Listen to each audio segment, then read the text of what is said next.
Greetings, Dr. Wolfula here, and let's just skip through all the bullshit. The Halloween Kills trailer just dropped out of nowhere on a Thursday night. The thing was leaked in cam form hours before, so Blumhouse probably just decided to release it early to beat the leakers. This is not the sparing teasers we've been drip-fed for nearly 2 years. This trailer seemingly gives away almost everything in the movie. It's not like the Halloween 2018 trailer where, you know, it just spoils some cool moments. This trailer gives away cool moments, plot points, scenes, Easter eggs, and entire kills. It's like it's just a plot synopsis of the movie. That's my job. It's a problem trailers have had for a long time now, unfortunately. So I plead of you, if you hate spoilers, avoid the trailer, but chances are, if you're watching a guy talk about the trailer, you've already seen the trailer. You've gotten this far, why not just go even further with me as I break down the trailer, offer my thoughts, and offer some educated guesses about what'll happen in the movie. Again, all of this is based on a really spoilery trailer.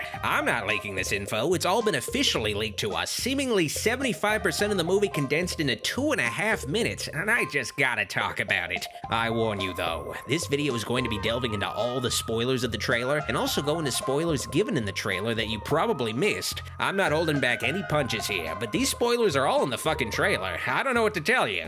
Let's begin the breakdown. All the teasers really fixate on the burning Strode house and the ambiguous nature of Michael's fate in the previous movie, but they leave it up to your imagination that the firefighters will inadvertently rescue Michael from the blaze. This new trailer, though, leaves little to the imagination. A firefighter falls into the basement, Michael emerges hiding safely in Laurie's gun cabinet, and Michael takes the firefighter's place above and lays waste to the remaining firefighters outside. A bunch of kills are shown. You don't see the best stuff in the trailer, of course, but you're given a really strong idea of what a lot of the kills are gonna be. This sequence kinda reminds me of Sam Raimi's awesome horror sequence in Spider-Man 2, where Doc Ock's arms raise an operating room filled with doctors. Much like Doc Ock, Michael just effortlessly takes out multiple dudes, and even a buzzsaw is no use against him. In the previous teasers, it was a little hard to accept Michael's survival via firefighters, but this trailer, at the very least, has made me fully on board with it. Though I will say that Haddonfield's fire department has a much better response time than the police. The firefighters were at Laurie's house in the outskirts of town in just a matter of minutes. Damn! It's clear that this sequel just jumps straight into the action. An issue I have with Halloween 2 is that it continues from the first film, but it feels like it has to reset itself, slow things down. But with this new movie, it definitely feels like it's keeping things moving. Michael is still out there and he just wants to kill people now. He's not after a baby sister anymore. Because of that, there could very easily be more kills in this movie than any other Halloween film before. Michael starts the movie out already on the loose after all, with no need to explain an escape or re-establish him. The old couple Michael targets early in the trailer could be directly after Michael escapes the Strode house as a callback to Michael visiting the Elrods first in Halloween 2, but in this case, he doesn't just spook these old folks, he fucking kills them, and again, the trailer shows way too much of it. Michael killing the lady by driving a fluorescent light tube in her neck looks like a brutal, awesome kill, but now I know what happens. Actually, could that lady be the lady from the cemetery in the first film? It also looks like it's safe to say that Michael kills Julian's parents from Halloween 2018, the kid Vicky babysat, so it looks like Julian will be an orphan. Not only that, but Michael somehow adorns the parents in silver shamrock masks, which could mean he actually also killed those kids wearing silver shamrock masks in the previous movie, or Connell Cochran hooked him up. Here's another thing, there's a third silver shamrock mask murder victim. At first I thought it was a throwaway character, but no, I matched the clothes up to another character in the trailer, and it turns out the witch victim is a character from the original Halloween. Now, this is a spoiler you might have missed watching the trailer, so I'm warning you right now, if you don't want to know who this is and want this to be one surprise unspoiled, now's your chance to leave. Gonna give you a couple seconds. Alright, you still here?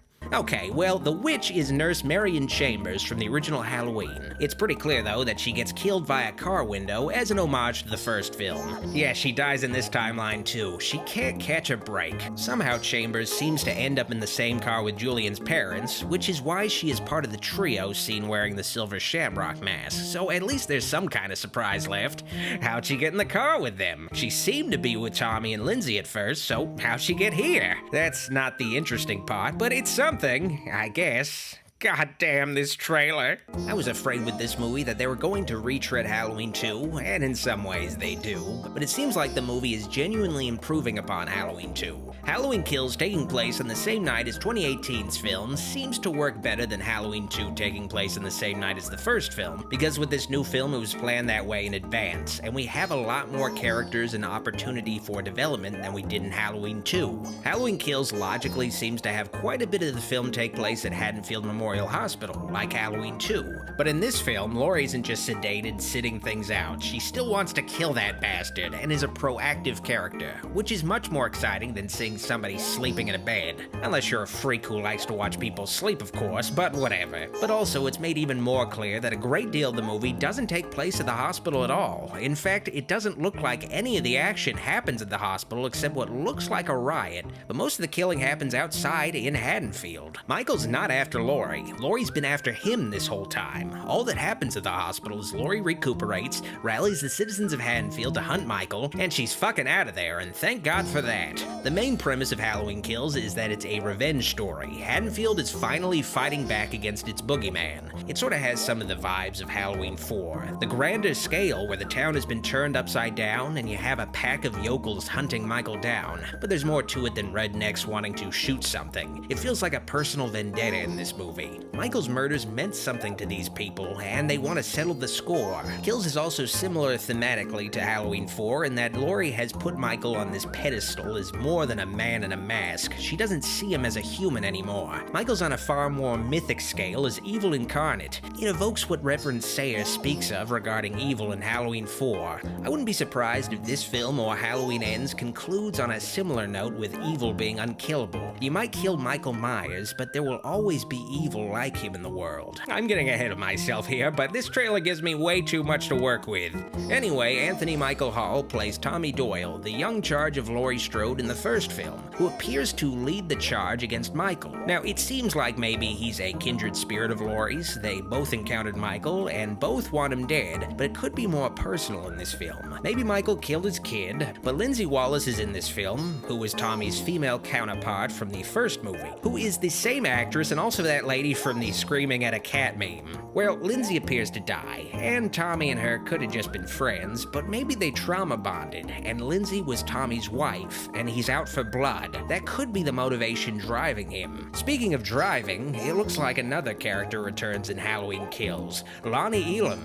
The boy Loomis spooked by pretending to be a scary black guy, I guess. Lonnie seems to be escorting his son Cameron, the pudding dipshit, who is teamed up with Allison Strode. They seem to be hunting Michael down together, and Lonnie appears to know a lot about Michael because he seemed to have cracked Michael's modus operandi. Michael's kills are a treasure map leading to his boyhood home, the Myers house. We may have even seen the house in the trailer. It could be the house where Cameron is seemingly killed, and it's just been renovated into an actual home people live in, and citizens just forgot it was the house where Michael killed his sister Judith. Again, though, I hate the fact that we know that Cameron probably dies. It seems like we even see a pivotal moment where Allison seems to be almost killed by Michael, but is probably rescued last minute. Somehow Karen Strode ends up in possession of Michael's mask as well. What is it with Karen's hating masks? This seems to be a huge pivotal moment in the film, a la when Michael loses his mask in the first movie. He doesn't have the same power he has unmasked, and this could lead to him making a fatal mistake. Speaking of fatal, well, let's address the elephant in the room here. Laurie probably dies in this movie. She was supposed to die in the last movie after all, but she likely dies very early on in Halloween Kills because we don't see her in any shots outside the hospital, which means those shots are massive spoilers. The fact that these scenes aren't in the trailer says a lot more than if they were in the trailer. Laurie's death will end up being the catalyst for Allison taking up the reins as the new defender of Haddonfield, hunting Michael down. The theme of this film seems to be revenge after all, and I also think Allison will be a far more interesting character in this film with a lot more development. So it goes without saying that the Halloween Kills trailer gave way too much away, and I guess me expanding upon these spoilers doesn't help either.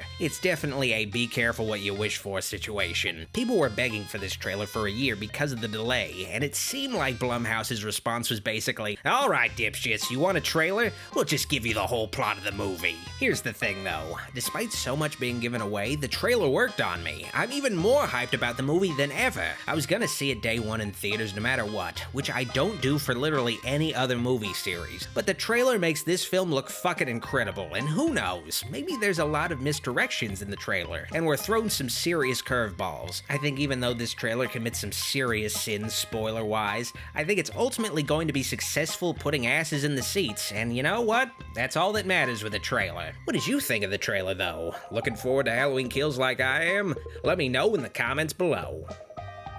If you liked this video, like it, and if you loved it, click the subscribe and bell buttons for more vids. I'd also like to thank these fine folks pledged my shout-out tier on Patreon for all their kind support. Videos like this wouldn't be possible without all their help. Thank you for watching, see you next time. Dr. Wolfula signing out.